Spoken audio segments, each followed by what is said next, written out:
These are the faces of lung cancer. They're just like you and me.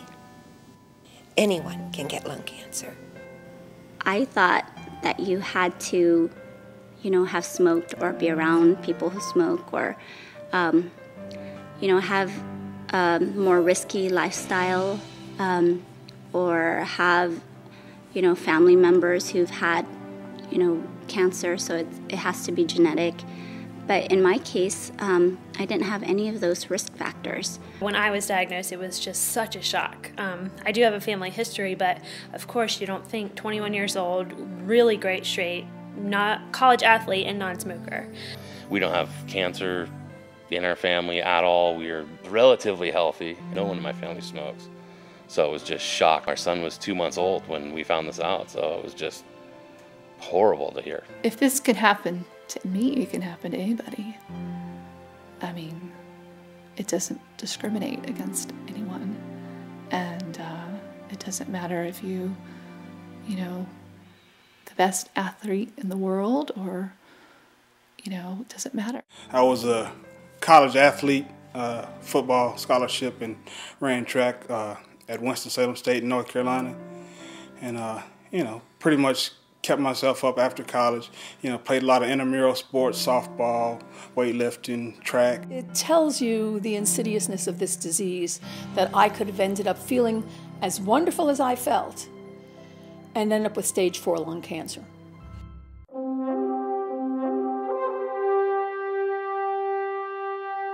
We've assembled the brightest thought leaders in lung cancer in the world to be on our ALCMI Scientific Leadership Board.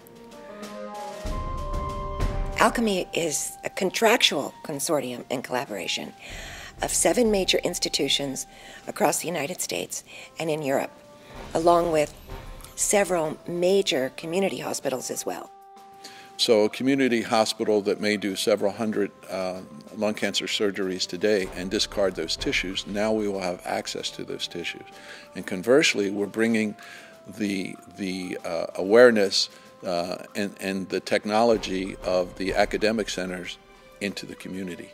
We've assembled a board with people from various disciplines in the business world to help guide us to running ALCMI as a business and making sure that every dollar we spend on research is accounted for and spent wisely, to the end result of lung cancer becoming a chronically managed disease with a survival rate in the 90th percentile. The first project for ALCMI is a protocol named CASTLE. This protocol brings together scientists, clinical oncologists from around the world in order to really determine the molecular fingerprints of lung cancer. We're really getting away from a sort of blanket therapy to a more ability to pinpoint a unique molecular signature, fingerprint, if you will, or the biology of what's driving someone's tumor. The goal is to find out what is the fingerprint of that cancer in that patient, and then to be able to apply that together with other patients to develop new treatments or better treatments. And as we speak, tissue, blood, and plasma are shipping. The results of that testing will be sent back to the treating physician within 1 week. So an incredible turnaround. We can make sure that it's the right treatment for the right patient at the right time. We will immediately start working on putting in place a standard of care for lung cancer treatment for every patient in the United States. We believe we're doing something, at least in the lung cancer world, that no one else has done at this point. What an epidemic this is, not only in the United States, but worldwide. This year, about 2 million people worldwide will die of lung cancer. In the United States, it will be over 150,000.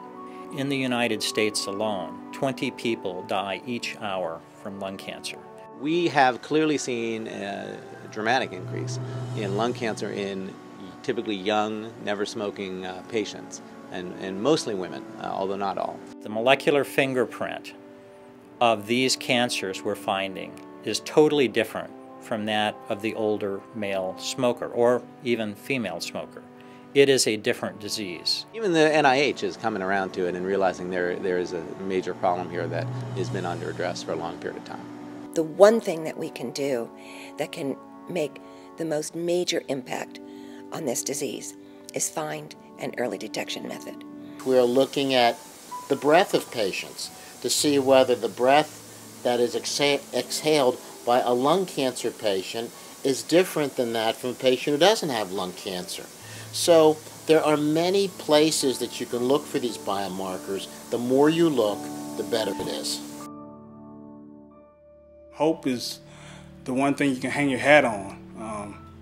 You know, and Bonnie's foundation does offer a lot of hope. She has been like such a godsend. Anything I need, any question I have, any support that I need, any materials that I need, I mean, they have been more than willing to help me in any way possible, and I think that they're like that with every survivor that comes through them. Every single person is important to them. It's not just the idea of, or the ideal, someday we'll cure this. It's like, you are important.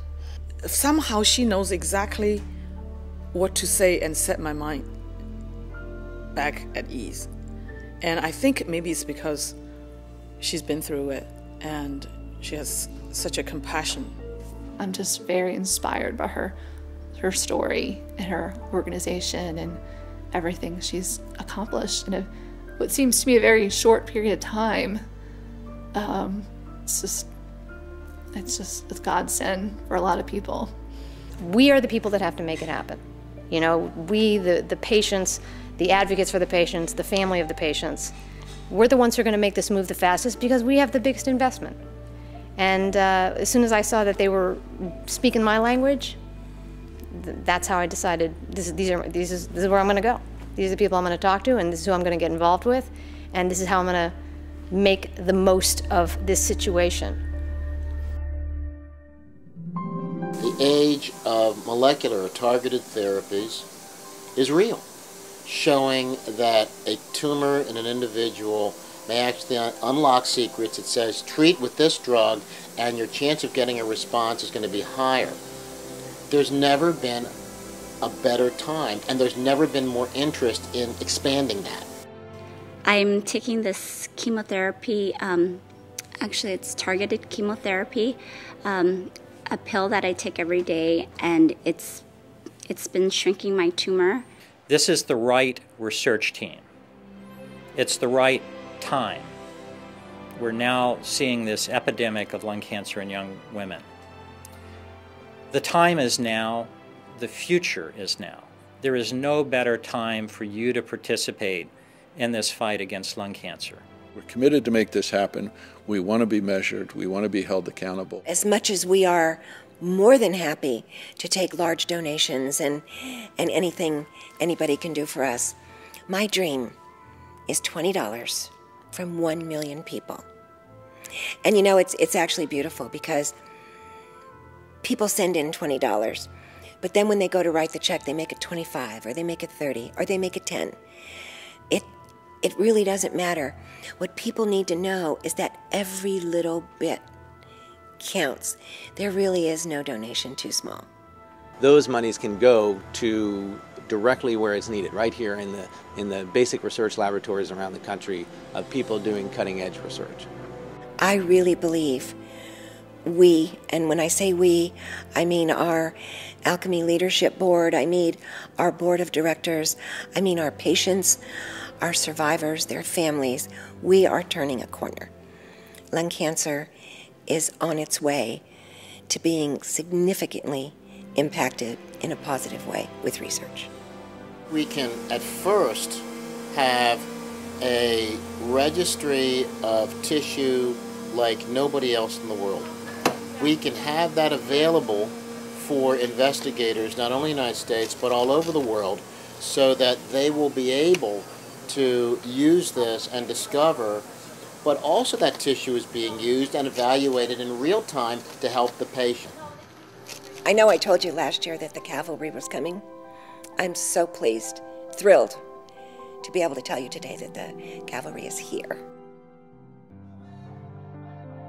Sometimes in my tears I drown, but I never let it is one of, if not the biggest lung cancer event that's ever happened. Having 5,000 people out here today is unbelievable, well more than we ever thought that would be here, but next year it needs to be 10,000, and the year after, and the year after.